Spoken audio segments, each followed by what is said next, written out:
Salam qarindoshlar, qanday ahvolinglar? Bir hafta biz ko'rishamandik. Bir hafta yaxshi turdinglarmi? Bugun biz oldingi bu bir haftalik mazmunlarni to'liqlag'ash 10 bob bilan, ya'ni olamning yaratilishi 10 bob bilan 11 bobni qayta bir vaqtda ko'rib o'tmoqchi. Bulardami mazmun aslida ko'p emas. Shundoq bo'lg'achqa mencha bir qatim bir ahlam ulab qilishni o'ylashdim. Balkim yani odatdagi normaldagi yani 30 minutdan ko'proq bo'lib qolishi mumkin. Shundoq bo'lsa-mu, buni bir qatimdan tafsiliy anglab chiqishinglarni umid qilman. Oldi bilan biz muqaddas kitob mazmunini bir qatim o'qib chiqaylik. Olamning yaratilishi 10-bob. Nuhning o'g'illari Sam, Ham, Yafatlarning avlodlari tuvandikcha. To'pandan keyin u uchaylandan farzandlar turaldi. Yafatning o'g'illari Gomer, Magog, Maday, Yavan, Tubal, Mashak va Teraslar edi. Gomerning avlodlari Ashkenazlar, Rifatlar va Togarmahlar edi.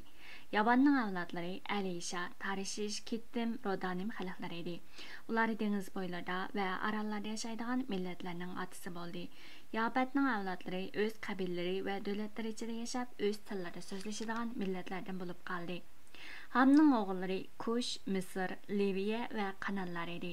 Kushning avlodlari bo'lsa Sibalar, Havilahlar, Sabitallar, Ramiylar va Sebitkahlar edi. Ramning avlodlari bo'lsa Shibalar va Dedallar edi. Kushning Nimrod ismli bir o'g'li bo'lib, u yer yuzidagi eng kuchli botirga aylandi. U Parvardigorning oldida botir ovchi bo'lgan edi. Shunga kishilar orasida Parvardigor seni Nimroddek botir ovchi qilsin degan so'z tarqalgan edi. Dastlabda uning podshohligi Babil, Arak, Akkad, Kalnih degan joylarni o'z ichiga oladi. Bu 4 joy Babilonda edi. U bu yerdan Assur ayniga kengayib Ninanvi, Rehobot, Kalah va Rasan degan shaharlarni bino qildi. Rasan shahri Ninanvi bilan Kalah shahrining o'rtasida bo'lib, u katta shahar edi.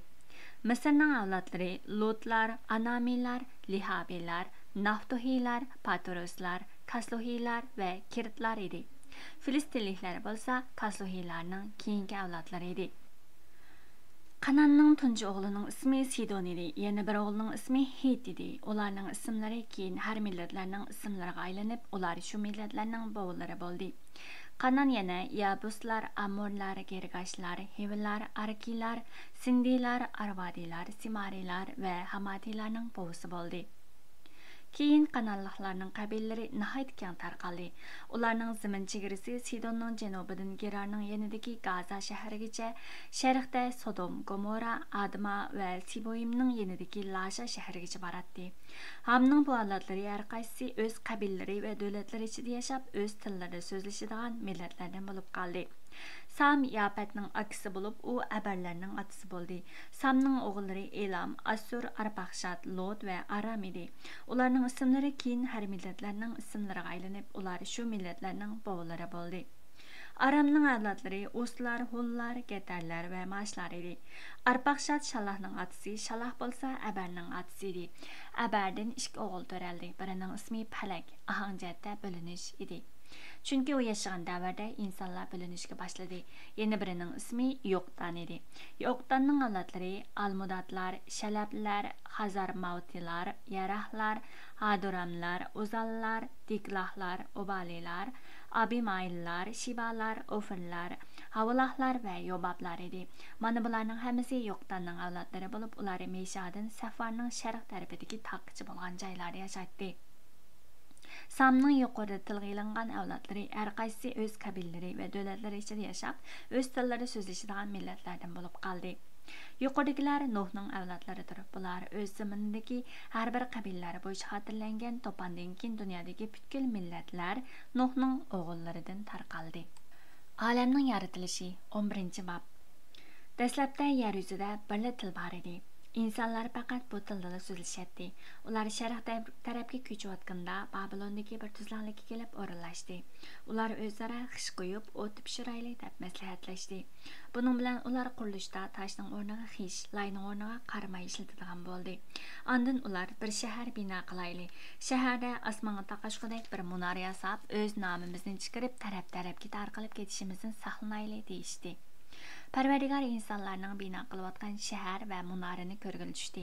Parvardigar ular birlashib bir qavm bo'lib, bir tilda so'zlashadi ekan. Bu faqatla ular qilmoqchi bo'lgan ishning boshlanishi. Bundan keyin ular nima qilishni xohlasa, shuni qila oladi. Biz tushib ularning tilini qalayma-qalashtirib etib, ularni bir-birining maqsadini uqalmaydan qilib qo'yaylik dedi. Bunun bilan Parvardigar ularni butun dunyoga tarqatib etdi. Ular shahar bino qilish qurilishini to'xtatdi. Shunga bu shaharning nomi Babil, ahangchatda qalaymaqonchilik deb ataldi. Chunki Parvardigar u yerda insonlarning tillarini qalayma-qalashtirib etib, ularni dunyoning har qaysi joylariga tarqatib etgan edi. Samning avlodlari tuvandikicha. To'pon o'tib 2-yili Sam 100 yoshida Arpaqshatni topdi. Keyin u yana 500 yil hayot kechirib, yana o'g'il qiz farzandlarni ko'rdi. Arpaqshat 35 yoshida Shalahni topdi. Keyin u yana 403 yil hayot kechirib, yana o'g'il qiz farzandlarni ko'rdi. Shalah 30 yoshida Abarni topdi. Keyin u yana 403 yil hayot kechirib, yana o'g'il qiz farzandlarni ko'rdi. Abar 34 yoshida Palahni topdi. Keyin u yana 430 yil hayot kechirib, yana o'g'il qiz farzandlarni ko'rdi. Palak 30 yoshida Rag'uni topdi. Keyin u yana 209 yil hayot kechirib, yana o'g'il qiz farzandlarni ko'rdi. Rag'u 32 yoshida Seruhni topdi. Keyin u yana 207 yil hayot kechirib, yana o'g'il qiz farzandlarni ko'rdi. Seruh 30 yoshida Nahorni topdi. Keyin u yana 200 yil hayot kechirib, yana o'g'il qiz farzandlarni ko'rdi. Nahor 29 yoshida Tarahni topdi. Keyin u yana 119 yil hayot kechirib, yana o'g'il qiz farzandlarni ko'rdi. Tarah 70 yil umr ko'rib, Ibram, Nahor va Haranlarni topdi. Tarahning avlodlari tuvandikicha. Tarah İbrahim, Nahor va Haranlarni topdi. Haran bo'lsa Lutni topdi. Haran Kaldanilarning zimini bo'lgan o'z yurti Ur shahrida otasi Tarahdan burun olamdan o'tdi. İbrahim Sarahga uylandi. Nahor bo'lsa Haranning qizi Milkaga uylandi. Haranning yana Iskoh degan bolasi bor edi. Sarah tug'mas bo'lg'achqa farzand ko'rmagan edi. Tarah o'g'li İbrahimni navrisi Lut ni va kelini ya'ni İbrahimning ayoli Sarahni elib Kaldanilarning zimini bo'lgan Ur shahridan ayrilib Qanon degan rayon ketmoqchi edi. Biroq ular Haran degan shaharga kelganda shu yerda o'ltiraqlashib qoldi. Tarah 205 yil umr ko'rib Haranda olamdan o'tdi. Alamning yaratilishi 10-bob bilan 11-bob bir qatam o'qib o'tdik. Endi biz buni asosiy mazmun bir qatam ko'rib o'tsak. Aslida alamning yaratilishi 10-bob bilan 11-bobda ko'p mazmun yo'q, lekin bir qism deb o'tish deyishga alayt mazmunlar bor. Arx ko'rinishi bo'lgan mazmunlarning bir qatim tarixiy arx ko'rinishiga oid bir qism mazmunlarni ko'rib o'tish to'g'ri keldi. Shun qarindoshlar bu jarayonlarni, bu mazmunlarni ko'rish jarayonida agarchanda yana o'zinglar yashayotgan dunyo shu davlatlarda ya'ni mustaqil bir tarixiy arx ko'rinishlik ya'ni mazmunlar bor bo'lsa, mushlarga chetishlik sizlarning o'zaro bizning Telegram to'pimizga bahillanib qo'yishingizni umid qilaman. Xo'sh, oldi bilan biz alamning yaratilishi 10-bob mazmunini ko'rsak, endi bu 10-bob mazmuni asosan kemidan chiqqan Nuh va uning 3 o'g'lining avlodlarining hikoyasi. Ya'ni bu Xudo ularning kemidan chiqqan vaqtida ularni avlod ko'rib, nasllarni ko'paytirib endi yer yuzini qaplanglar degan shu so'zi bo'yicha, shu so'zining amalga oshishi bo'yicha shu Nuhning 3 o'g'lining avlodlari tarqalishi va ularning avlodlari orqali kelib chiqqan millatlar bir qism hatta hozirgi saqlanib qolgan ba'zan davlatlar bor, millatlarning kelib chiqishi va ularning ishlatgan tillari degan o'sha shu mazmunlar bu yerda ko'rgil bo'ldi. Bo'lib 10-bobda aslida biz nurg'un ismlar bor, ya'ni nurg'un millatlarning nomlari bor, ya'ni chunki Yapat, Samham Yapatlardan kelib chiqqan nurg'un millatlar o'z tillari bilan atalgan, o'z nomlari bilan atalgan nurg'un millatlar, qabilalar, davlatlarning ismlari, nomlari chiqadi. Lekin biz bularning ichida bir qism alayda, ya'ni keyingi mazmunlar bilan chetishlik bo'lgan bir qism mazmunlarni alayda ko'rib o'tmoqchi. Endi hammasini birdan tafsiliy ko'rib o'tishmancha hozirgi bizning dastlabki o'rganish bosqichimizda mencha balki hojasiz deb o'yladim. Agar qiziqadiganlar bo'lsa, texim izlanib baqsanglar bo'ldi. Bo'libmi biz oldi bilan ko'rib o'tsak, ya'ni Hamning avlodlaridan bo'lgan Kushning o'g'li Nimrod, ya'ni yer yuzidagi eng kuchli botirga aylanib, dastlabda uning ya'ni podshohligi Babil, Arak, Akkad, Kalne degan joylarni o'z ichiga, ya'ni shu ya'ni dastlabki shu podshohliklarni o'z ichiga olgan shu 4 joy, ya'ni Babilonniki shu 4 joylarni o'z ichiga olgan degan. Ya'ni Nimrod bu yerda Nimrod chiqdi. Balki hammalar anlagan bo'lishinglar mumkin. Ya'ni islom tarixi orqali ko'rinishini cho'ng'anlar bo'lsa, balki islom demo yani şu Nimrod'un hikayesi çıkıyordu lakin biraz okşamaydı desem buldu biraz farkı var. Yani Nimrod yeryüzündeki en küçük batırga aylanganlığı için yani onu Parvardigarning oldida batır ovuch bo'lgan deb shuni ta'riflaydi. Ham shunday o kishilar orasida Parvardigar sen Nimrod deb batır ovuch qilsin degan so'zlar tarqaldi degan gaplar bor. Buni yani bir qarasak bu ijobiy tarafdan atalganda qaraganda yani bir qarasak bu salbiy tarafdan tushungal bo'ldi. Yani bo'libmi buni Rabbiylar yani Yahudi Rabbiylar kimlar desam shu Tavratni öğütüp, yiyişip, izahlaydigan buni öğütüşke mas'ul bo'lgan shu ustozlar, Yahudi ustozlari, Tavrat ustozlari desam bo'ladi. Shu Rabbiylar buni qanday tushuntirgan desa, yani Parvardigar oldida botir o'vich bo'lgan edi degan gap. Yani Parvardigar oldida degan Parvardigar oldida turgan, yani Parvardigarga qarshi turgan shuna birisi deb izohlaganchilarmi bor bo'lgan. Bu Nimrodning ismining ma'nosi asi, isyon keltirguchi degan ism. Yani shuna bir ma'nosi bor deydi.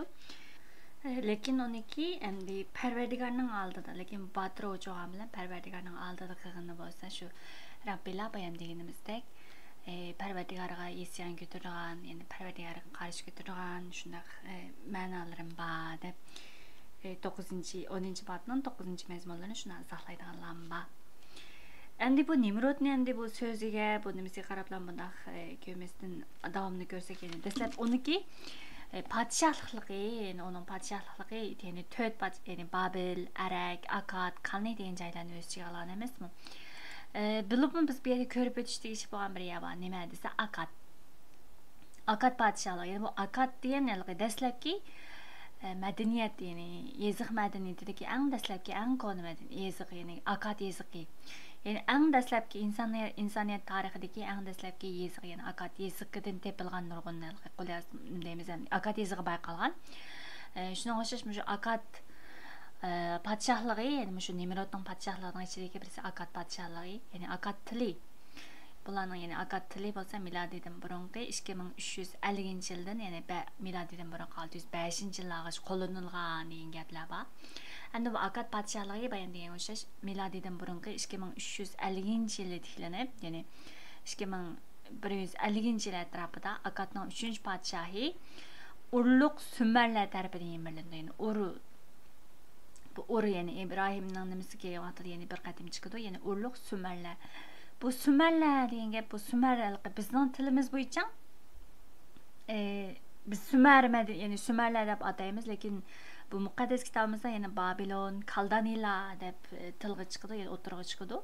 Lekin bizning normal tarix sahnimizdan bizning Uyg'urlarning tariximizning sahnasida Sumerlar, yani Sumer madaniyati deb barliq keldi. Ana shu Urluq Sumerlar tarafidan, yani 2150-yil bir qatim yemirildi.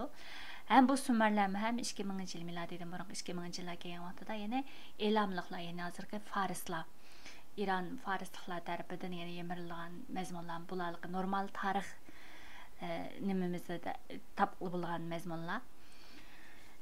Andan keyin bu yerda ana shundoq bu Nimrodning podshohligi ichidagi yani shunday yani bu podshohlarning madaniyat jihatdan nurg'un jihatlardan taraqqiy qilgan bir podshohlik ekanligini biz yani bular orqali yani ko'ra olamiz. Endi buning ichida yana bizning bir ko'rib chiqadigan mazmunimiz yani shu Qanonning tunji o'g'lining ismi Sidon edi, yana bir o'g'lining ismi Hit edi deb 10-bob 15-oyatga kelgan vaqtimiz yani Qanonning o'g'lining Hit, yani birisi o'g'illarining ichidagi birisi Hit. Bu Hitni bir qatim ko'rish tegishli mazmun. Yani bu Hitlar bular hozirgi Turkiyaning Anatoliya markaz qilib bir podshohlik tiklaganda bular. Yani bularning podshohligi milodiydan burungi 1400dan 1200-yillarga yoki 1650-yillardan 1200-yillar tarafida, yani mushlar atrofida Hitlarning bir podshohlik tiklaganligini, yani bu podshohliklar bularning podshohligi Mesopotamiya rayonidagi, yani Babilon, Misr, Assur va Suriyaning shimolidagi Medaniya podshohlari ichida, mushuna 4 podshohliklar ichida qad ko'tarib turadigan eng kuchli podshohliklar ichidagi birisi deb, yani kuchli podshohliklarning ichidan birisi mush Hitlarning podshohligi. Yani bu Hitlar yani Xitoylar deb ataldi. Bu Xitoylar nima desa, bu Xitoy podshohlari yani milodiydan burun 14-asrlarda yani Mitaniya podshohlarini aloqa qilib, shimol tarafga qarab kengaydi bular. Yani keyin Mısır bilan urushib, keyin 1275-yillarda yana Qadesh urushi, yani dаңliq normal tarix sahnasidagi dаңliq urush bo'lsa, ya'ni Qadesh urushi, mush urushni qildi va Misr bilan yana mush Qadesh urushidan keyin 1258-yili bular shu tinchlik kelishimini hozirlaydi. Bu Xitoylar nima uchun ko'rib o'tamiz desa, bu Xitoylarning ya'ni bu kelishim turmamdi, tinchlik kelishimi. Bu tuzgan kelishimi biz Tavratni ko'rgan bo'lsak, ya'ni shu Xudoning Isroillar bilan tuzgan ahdisi bor emasmi? Tavrat ahdisi, ya'ni Tavrat qonuniy ahdisi. Shu ahdining shakli, ya'ni shu Xitoy kelishimining shakli bilan o'xshab ketadiganligini bayqagan, ya'ni olimlar. Ya'ni ikki taraf, ya'ni ahdining ikki taraf, ahdi tuzgich ikki taraf va ahdi mazmuni, ahdi xiloflik ahvol ostida qanday qildi, qanday bo'ladi, keyin ahdi turgan vaqtida qanday baxtlarga erishdi, ahdi buzgan vaqtida qanday la'natlarga uchraydi degan ish mazmunlar. Andan guvohchilik tortishlar, mushlar mazmunlar, mushlar shakli, ya'ni mush Xitoyning kelishimining shakllari ayni vaqtlarda mush insoniyat, butun insoniyat dunyosi tarixidan insonlar orasida mush kelishimning tarqalganligini biz ko'ra olamiz. Ya'ni mush orqali ham, ya'ni insonlarga tunish bo'lgan mushlar kelishimning shakliga o'xshash, ya'ni Xudomo Isroillar bilan tuzgan kelishimni yozgan vaqtida shuning shakli bilan o'xshab ketganligini biz, ya'ni buni keyin Tavrat, ya'ni bulum qonun sharhi, mush Tavrat qismini ko'ryapmiz, ham shuni tafsiliy ko'rib o'tamiz. Shuning uchun bu endi Hitlerga oid mazmun bir qatim ko'rib o'tish deyish mazmun dedim. Andan keyin bu Hitlerga oid yana yaratilish 23-bob 3-oyat, ya'ni İbrahim Sara vafot bo'lib, shuni dafn qilish uchun Hitlerning bir nimasidan yerelib, kichik yerelib Sarani dafn qilmoqchiligi shu vaqtda Hitler chiqdi. Andan keyin yaratilish 27-bob 46-oyatda yana o'sha Hitler chiqdi. Ya'ni Hitler bizning muqaddas kitobda ya'ni mana ko'p chiqdi demakchi. Andan keyin bu yerda yana biz bir qatim ko'rib o'tgan mazmun bo'lsa, 10-bob 21-oyatda abarlar, ya'ni Sam Yafatning akisi bo'lib, bu abarlarning atisi bo'ldi degan abar chiqdi. Ya'ni bu abar İbranilar deb qaraydigan olimlar ko'p, ya'ni İbranilarni ko'rsatdi. Bu abarning ma'nosi daryodan o'tkichi. Lekin bu abar bo'lsa İbranilarning dastlabki mush muqaddas kitobda keyin chiqqan tarixining İbranilarning boshlanishi deymizmi? Tarixining chiqishi bo'ldi. Buningga asosan buningga oid mazmunlar yana 10-bob 21-oyatdagi mush abarlarning mazmuni yana 10-bob 24-25-da chiqdi. Ya'ni abarning otisi, ya'ni arpaqshat shalahning otisi shalah bo'lsa, abarning otisi degan shu abardan ikki o'g'il to'raldi, birining ismi Palak, birining ismi Yo'qdan degan o'xshash.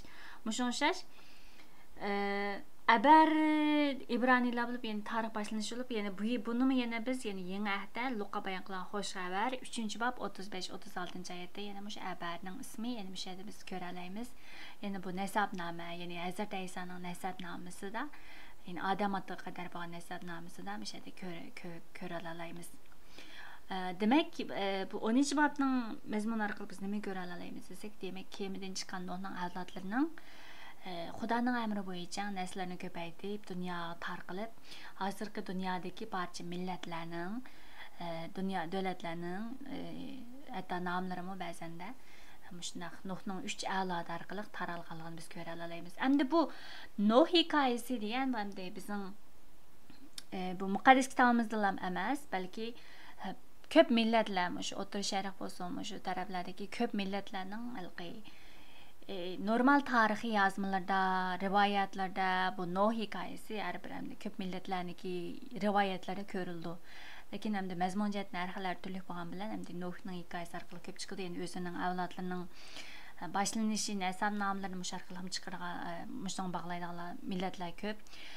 Buning ustida yana bizning turkiy millatlarning Shajariy Turk degan bir asr yozmamiz, qo'l yozmamiz bor. Bu 8-asrdan 12-asr orasidagi aniq yodimda qolmabdi, lekin o'sha milodiydan keyin yaqinqi 8-12-asrlar atrofida yozib qoldirilgan bir asar Shajariy Turk.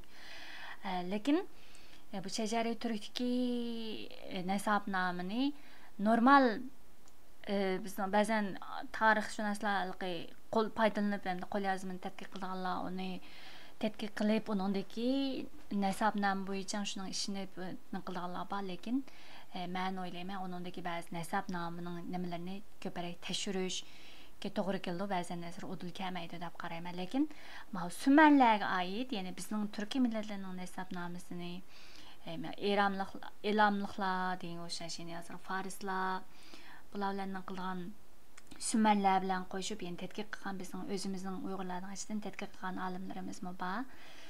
Agar bu tarix qiziqadiganlar bo'lsa, mushuna xalqi nimalar bo'yicha tadqiq qilib baqsa, bu bir qiziqarli bir tema deb o'ylayman.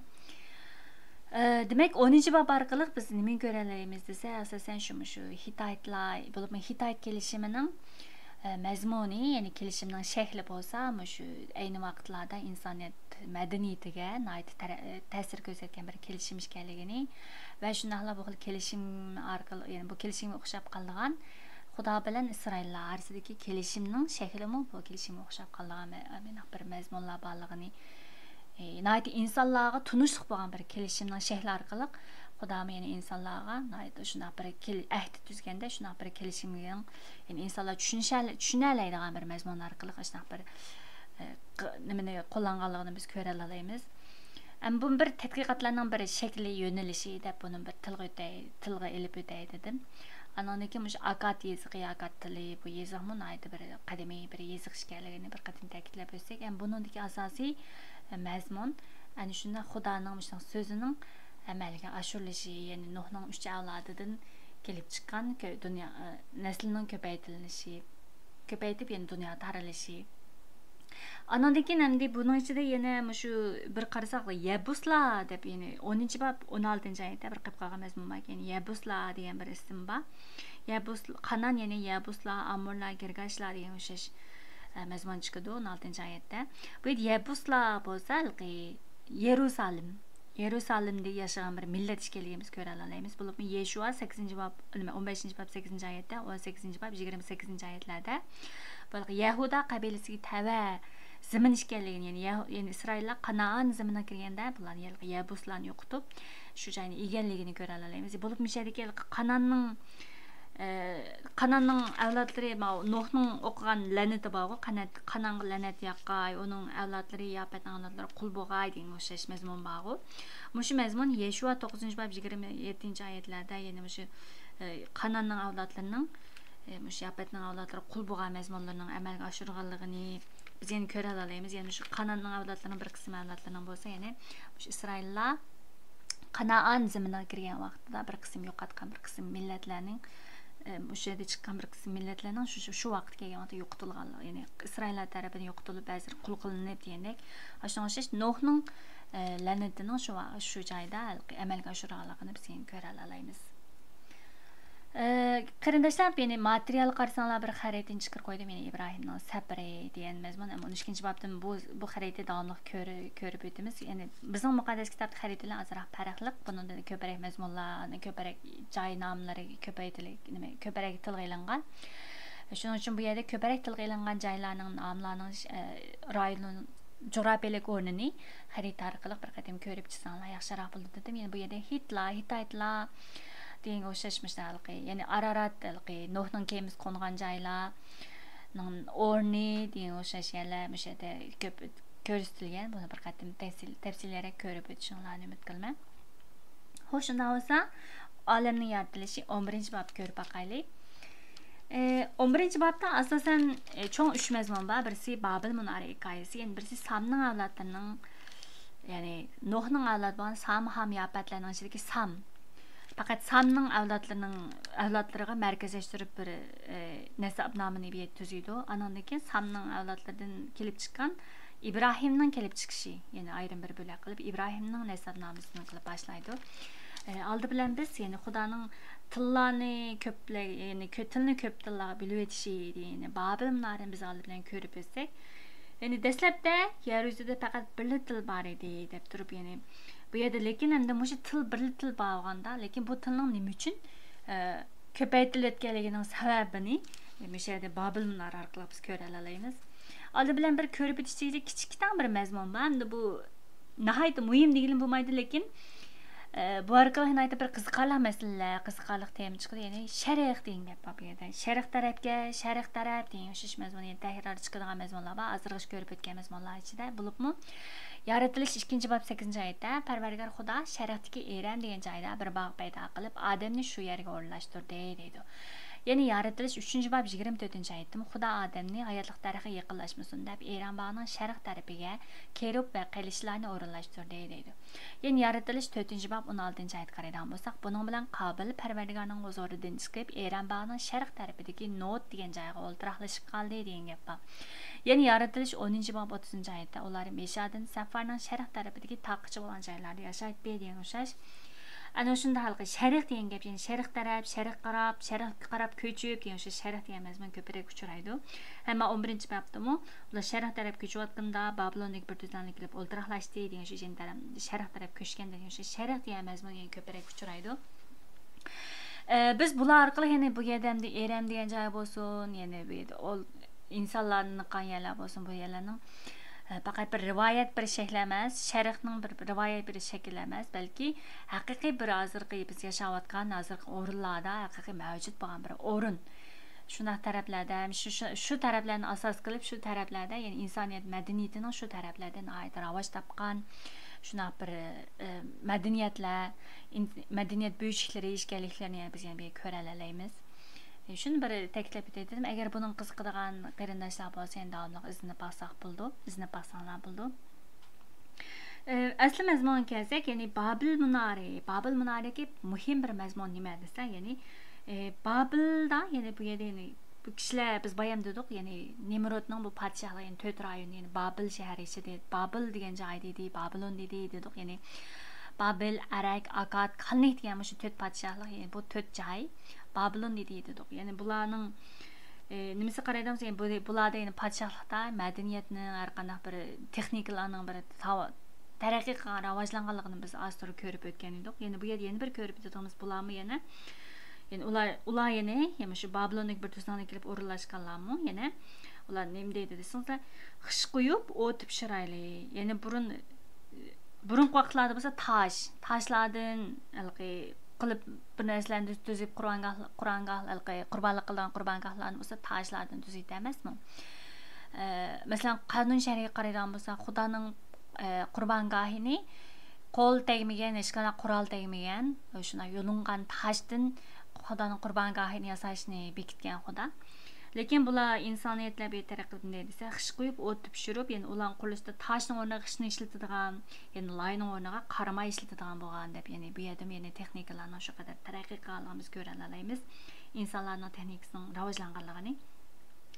Lekin bularning qilayotgani nima desa, madaniyat rivojlangan bilan, bular o'zini kuchaytgan bilan, bularning qilayotgan ishlari o'zini kuchaytib, qilayotgan ishlari bo'lsa, o'zining nomini kuchaytirish, o'zining nomini chiqarish bo'lgan.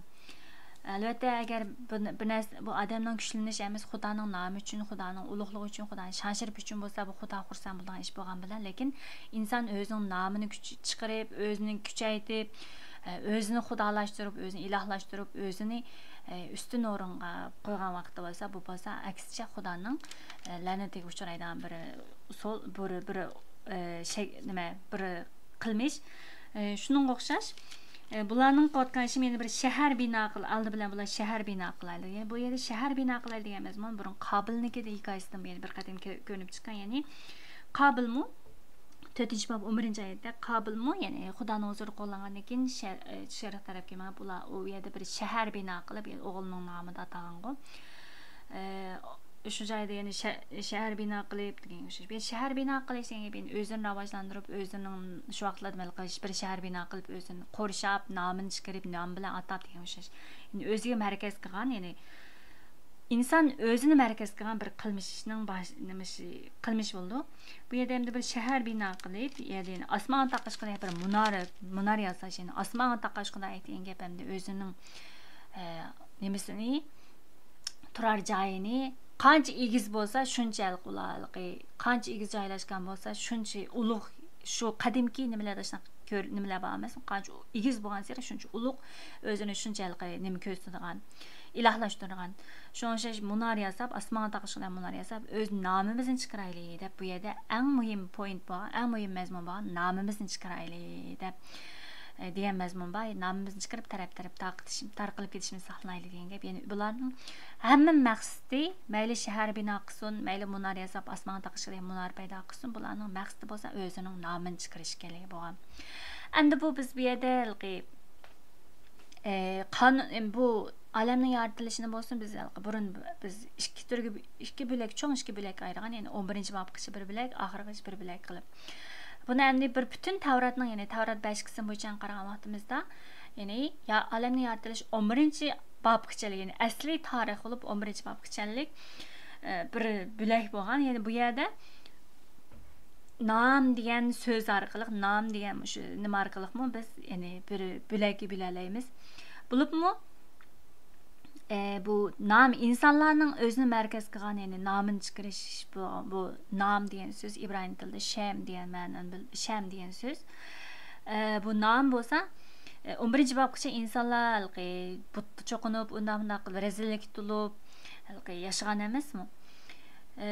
Shu butga cho'qinish, rezillik bilan o'zlari uchun yashab, o'zlarining nomini chiqarib yashagan bo'lsa, endi bu yerda 12-chi bobdan boshlab, olamni yaratilish 12-chi bobdan boshlab Xudoning nomini yer yuzida, insonlar orasida Xudoning nomini tiklamoqchi bo'lgan bir irodasini biz ko'ra olamiz. Bo'libmi, İbrahimga nima deydi desa, 12-chi bob 2-oyatda, "Men sening urug' avlodingni ko'paytirib, ularni bir cho'ng xalq qilaman. Men senga baxt ato qilib, nomingni ulug' qilaman." Ya'ni İbrahim Bey Xudo bo'lsa o'zining tanlagan xalqi. İbrahim payg'ambar orqali va İbrahim payg'ambar orqali kelib chiqqan, ya'ni xalqlar orqali, ya'ni o'zi tanlab olgan xalq orqali u xalqning ustiga o'zining xalq ustida o'zining nomini yer yuzidagi xalqlarga tunutish bo'lsa Xudoning asli irodasi, ya'ni insonlar orasida o'zining nomini tunitib, o'zining o'ziga insonlar orasida birga yashamoqchi bo'lgan bir irodasini, ya'ni shu 12-chi bobdan boshlangan shuna bir irodasini biz ko'ra olamiz. Shunaq bir insoniyat tarixi, ya'ni Xudoning qutquzu, ya'ni insonlarga bo'lgan bir irodasining bir boshlanishi, ya'ni nomini Xudo yer yuzidagi insonlar orasida qo'ymoqchi bo'lgan bir irodasining boshlangan shu mazmunni biz endi ko'ra olamiz. Shuning uchun bu yerda 11-chi bobdagi eng muhim mazmuni shu nima bilan ko'rgan vaqtimizda nomimizni chiqarib degan gap, ya'ni inson o'zining nomini chiqarmoqchi bo'lgan shuna vaqtda ekcha Xudoning la'natiga, ya'ni Xudoning hukmiga qolgan, ya'ni bu yerda ya'ni 11-chi bob 5-oyat qaraydigan bo'lsak, Parvardigor insonlarning bino qilayotgan shahar va munorini ko'rgil tushdi deydi. Ya'ni biz buni 6-chi bob 5-oyat bilan solishtirgan vaqtimizda, ya'ni Parvardigor Nuhning to'pon voqeasidan boshlanishda, ya'ni Parvardigor insonlarning rezillik to'lg'alganini ko'rib, ularni yo'qotmoqchi bo'ldi degan mazmun bor emasmi? Shunga o'xshash bu yerda 11-chi bobda yana Parvardigor insonlarning bino qilayotgan shahar va munorini ko'rgil tushdi degan o'xshash. Parvardigor ko'rdi, Parvardigor nazar soldi degan o'xshash. Ko'rdi degan shu fe'l chiqqan vaqtida Xudoning hukmi bilan, ya'ni billa kelayotganligini biz yana ko'ra olamiz. Ya'ni ko'rmak degan fe'lni biz oldin qatim ko'rib o'tgan. 6-chi bobni ko'rgan vaqtimizda shu vaqt shu mazmunlardan bir qurib foydalanishinglarni umid qilaman. Shunga o'xshash Parvardigor insonlarning shu qilayotgan ishlarini ko'ngil tushib bo'lsa, ularga mana hukmini qo'yganligini biz ko'ra olamiz. Ya'ni bu yerda bularning qilayotgan ishi nomini chiqarib, ya'ni tarqalib ketishimizni saqlanib, ya'ni shu tarqalib ketishini saqlanishmi, ya'ni Xudoning irodasi xilof ekanligini yana ko'ra olamiz. Ya'ni Xudo Nuhning avlodlariga dedi, "Sizlar yer yuzini qoplanglar. Avlod ko'rib ko'payib yer yuzini qoplanglar" dedi. Lekin bular bo'lsa tarqalib ketishimizni saqlanib, biz nomimizni chiqarib bir shahar bino qilaylik deb butunlay Xudoning irodasiga qarshi bir ish qilayotganligini biz bu yerda ko'ra olamiz. Shunga o'xshash, ya'ni Xudoning irodasi bo'lsa insonlarni yer yuziga tarqab, o'zining nomining yer yuziga butunlay to'liq qoplanishini, Xudoning nomi, Xudoning shon sharifining yer yuziga qoplanishini xohlaydiganligini biz bu yerda ko'ra olamiz. Endi bularning qilayotgan shu rezilligiga qarta bo'lsa Xudoning hukmi nima bo'ldi desa, ya'ni Xudo ularga nisbatan nima deydi desa, ular birlashib bir qavm bo'lib bir til so'zlashadi ekan.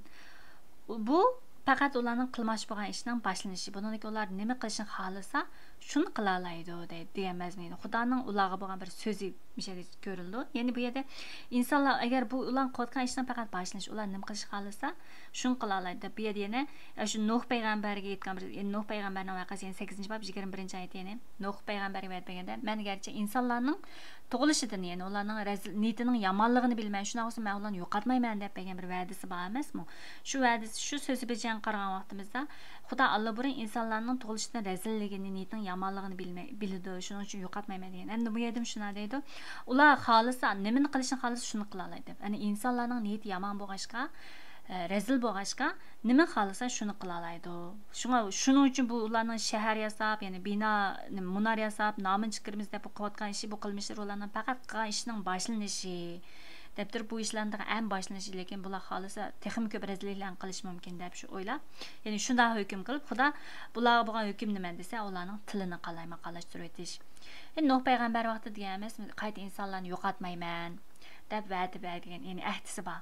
Shu bo'yicha bu yerda Xudo o'zining ahdisi, va'dasi bo'yicha bu yerda insonlarga boshqa hukm emas, balki tillarni qalayma-qalashtirib o'tish shu hukm, ya'ni shu bularga bo'lgan hukm jazosining tillarni qalayma-qalashtirib o'tib, o'zaro tushunolmaydigan, maqsadini bilisholmaydigan qilib chechib o'tgan, ya'ni tarqalashtirib o'tishi bu yerda bir shunday bir hukm borni ekanligini ko'ra olamiz. Endi biz bu yerda ya'ni Babil, ya'ni mushu Babil munari, Babil mushu xalqlardan yana bunday bir nimalar rivoyatlar bor. Ya'ni Babil rivoyatida mushuna halqi nom chiqarib, ya'ni mushu halqi but. Bu yerda halqi o'zining but yasab, ya'ni bir but paydo qilib, ya'ni Marduk degan bir butning paydo qilganliklarini mushu halqi nomini chiqarib degan yerda mushu butga cho'qinish, but nimasining balig'ini bu yerda halqi teknim qilgan, o'tirib qo'ygan olimlar bor. Endi lekin endi Babil munari orqali biz yana nima ko'ra olamiz desa, biz buni yana biz burun halqi nama'lum tillarda munozara va savol va munozara qismi shanbalik biz savol va munozara qismida nama'lum til haqida biz o'tirib qo'ygan mazmun bor. Shu vaqtda men buni bir qatim o'tirib qo'ygan, ya'ni elchilarning faoliyati 2-bob 6-oyatda, ya'ni bular halqi muqaddasroq ularning vujudiga tushganda bo'lsa, ular halqi o'zlari bilmaydigan nama'lum tillar so'zlashib Xudo madihlayotganligini ko'rdi degan mazmunlar bor emasmi? Shunga o'xshash insonlar o'z nomi uchun uyushmoqchi bo'lgan vaqtida bo'lsa, ya'ni o'zining maqsadi bo'yicha o'zining nomini tiklamoqchi bo'lgan vaqtida ularniki bo'lsa, ekcha Xudoning jazosiga uchrab tarqalish ketganligini, tillarining tarqalish qalayma-qalish ketganligini ko'rgan bo'lsa, lekin bu yerda bo'lsa, mushunday tarqalishib qalayma-qalish ketgan tillar Rabbaysaning mushuna insonlarning razilliklari, gunohlari, la'natlarini o'z ustiga olib, insonlar uchun o'zini qurbonlik qilib, mushuna hatto burun Yahudiylar, ya'ni İbraniylar ham Xudoning tanlagan xalqi bo'lib, Xudoning huzurida, Xudoning shu ibodatgohida, qarorgoh, Xudoning dargohiga kelib, Xudoning xalqi bo'lish imtiyoziga erishgan bo'lsa, lekin Rabbi Isoning qini orqali bo'lsa, barliq yot xalqlarmi, barcha millatlar, barcha qabilalarmi Xudoning dargohi oldiga kelib, Xudoning oldida ibodat qila oladigan, ya'ni Xudo bilan dushmanlashgan yot millatlar bo'lsa, Xudo bilan inoqlashtirib, Xudo oldiga kela oladigan shunday bir imtiyozga erishganligini, ya'ni afasliklarga yozilgan xatlik biz ko'ra olamiz. Shunga o'xshash Rabbning kelishi orqali Rabbning qilgan shu bizning gunohlarimiz, ya'ni insoniyatning shu gunohlarini ustiga olish orqali bo'lsa, shu insonlar, ya'ni barcha millatlar Xudo bilan yarashib olgandan keyin, ya'ni bular Xudoning nomi ostida uyushib birga kelib, Xudoning nomini bir niyat bir maqsadda ulug'laydigan bo'lganligini biz yana bu yerda shunday bir o'zgarish bu yerda ko'ra olamiz. Ya'ni Xudoning shunday o'z nomini har millat orasida shunday tiklaganligini biz bu yerda ko'ra olamiz. Shunga o'xshash endi Babil munoradagi eng muhim mazmun nima desa, asli mushu ekanligini biz ko'ra olamiz. Buning yana vahiylar 9-bob 7-oyatga qaraydigan bo'lsak, har millat, har qavm, har davlatdagilar, har millatdagilar, har til so'zlashadiganlarning, ya'ni Rabbning qo'zining oldida, Xudoning oldida, taxti oldida Xudo madihlagan ko'ra olamiz degan o'xshash mazmunmi bor. Shunga o'xshash biz Xudoning nomi bilan, Xudoning nomi ostida uyushgan vaqtimizda, Xudoning nomi ostida yig'ilgan vaqtimizda, Xudoning nomini ulug'lash uchun yig'ilgan vaqtimizda biz har til, har dil, har millatdan bo'lsak, yana bir til o'xshash, ya'ni Xudoning oldida uyusha oladigan, Xudoning nomini ulug'laydigan shunday bir qavm bo'lib, bir tanni, Rabbaysaning tinini shakllantirganligimizni biz yana bu yerda ko'ra olamiz. Shunday bu yerda yana Xudoning nomini emas, ya'ni Xudoning nomini atagan bizlarmi, insonlarmi Xudoning nomini ulug'lash uchun emas, balki o'z nomini chiqarish, o'z nomini ulug'lash yoki o'zining hozir qarasak shu mayli shu Babil vaqtida bo'lsin, shu ya'ni milodiydan burungi 2000 yillarda bo'lsin, mayli hozirgi milodiydan keyingi 2020 yillarda bo'lsin, bu insonlarning qilayotgan qilmishlarining yana o'xshash ritmining bir yo'nalishda ekanligini, ya'ni hammasi o'z nomi uchun, o'zini kuchaytirish uchun, o'zini o'zi qo'llash, ya'ni o'zini o'zi xudo qilib, ya'ni o'zini o'zi ulug' ko'rsatish uchun shunaqa ishlar bilan shug'ullanayotgan insoniyatning bir gunohkor bir holatini biz ko'ra olamiz. Shunga o'xshash biz yana Rabbiysaning qini bilan o'zimizning shu gunohkor tabiatimizni Xudoning oldiga qo'yib turib, Xudoning oldida e'tirof qilib turib, o'zimizning kamtarlik bilan Xudoning oldida Xudoning nomini ulug'lash uchun biz qayerda bo'laylik, har vaqt Xudoning nomini ulug'lash uchun, ya'ni bizning orqali Xudoning nomining ulug'lanishi uchun, Xudoning shon sharafining namoyon bo'lishi uchun bizni ishiltish uchun Xudoning nomi ostida, Xudoning yetaklishi ostida turishimizning nihoyat muhimligini biz yana bu Babil munori voqeasi orqali biz yana bu ko'ra olamiz. Ondan keyingi mazmun bo'lsa Samning avlodlari. Bu yerda biz Nuhning avlodlaridan Sam, Ham, Yafat uchsi botdi, lekin bu yerda hamda 11-bobdan boshlab Samga markazlashadi. Ya'ni Samning avlodlariga markazlashadi. Bu yerda Samning avlodlarini ya'ni to'pay o'tib 2-yildan boshlab ya'ni Sam arpaqshatni tuqqanligini, ya'ni biz abayim degan o'xshash Luqa bayon qilgan qo'shqar 3-bob qarasak, shu arpaqshatni chiqadi. Shunga o'xshash nimaga desa, bu Samning avlodiga markazlashganini ko'ra olamiz. Bu yerda biz nima ko'ra olamiz desek, biz dastlabda biz olamning yaratilishini boshlashdan burun maslahat degandim.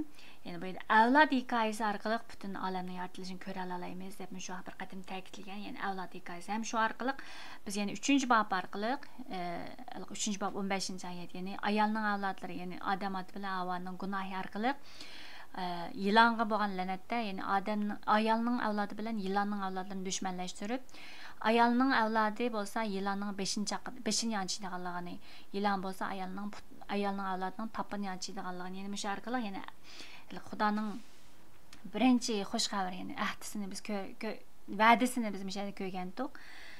Shu orqali ikki insoniyat dunyosini ikki avlod, ya'ni ikki qavmga, ya'ni ayolning avlodlari bir, ya'ni birisi yilonning avlodlari vakolat qilgan, ya'ni Xudoni tanimaydigan, Xudoga qarshi yashaydigan, ya'ni Xudoni tunishni xohlamaydigan shunaqa bir dunyoga tava insonlar bilan mana ikki turga ayirgan insonlarni shuning o'xshash ham Samning avlodlari desa, bu nima markazi desa, ana shu ayolning avlodlariga markazi, ya'ni bu oxiriga berib, ya'ni shu Xudo va'da bergan shaytonning 5-ni yanchiydigan, ya'ni shaytonni mag'lub qildigan, ana shu Xudoning avatmoqchi bo'lgan ayolning avlodidan kelib chiqadigan qutqizuvchi Masihning keladigan ana shu avlod hikoyasining boshlanishi, markazlashishi shu Samning avlodiga markazlashidi. Endi bu yerda Samning avlodi bo'libmi Ibrohim, ya'ni 11-26-oyat, ya'ni Tarah 70 yil umr ko'rib, Ibrohim, Nahor va Harallan, ya'ni Ibrohim, ya'ni Ibrohimning avlodi nasab nomisi bu yerda kelib chiqadi. Ajdod hikoyasi. Endi bu Tarah bo'lsa, ya'ni Tarahni nima ko'ramiz desak, bu Tarah Yeshua 24-bob 2-oyatda bu Yeshuani nima mush mazmun Yeshua qismida Tarahni yaxshi tasvirlab bergan. Tarah bo'lsa, ya'ni boshqa ilohlar, yot ilohlarga cho'qinib, boshqa butlarga cho'qingan shunaqa bir kishi ekanligini ko'ra olamiz. Ondan keyin bu yerda ya'ni Haran, ya'ni Tarah Ibrohim, Nahor va Harallarni topdi. Haran bo'lsa Lotni topdi degan o'xshash. Ya'ni bu Haran Kaldanilarning zamini bo'lgan o'z yurti Ur shahrida otasidan burun o'lib ketdi, olamdan o'tdi degan mazmun orqali, ya'ni bularning yurtining Kaldanilar zamini, ya'ni Sumerlar bayondab o'tgan Sumer, ya'ni Kaldanilar, ya'ni Babil bayondab o'tgan mazmun Babil, ya'ni shunaq butga to'shib ketgan butlar, ya'ni butparastlik avjiga chiqqan shunaq bir yurtda bularning yurtining, ya'ni Ur shahrimi, ya'ni ana shunday xalqi Sumerlarning markazi bo'lgan, ya'ni shu bo'libmi butparastlik avjiga olgan shunaq bir yerda, ya'ni Ibrohimmi shunaq bir arqa ko'rinish, shunaq bir yurt tug'ilganligini biz ko'ra olamiz.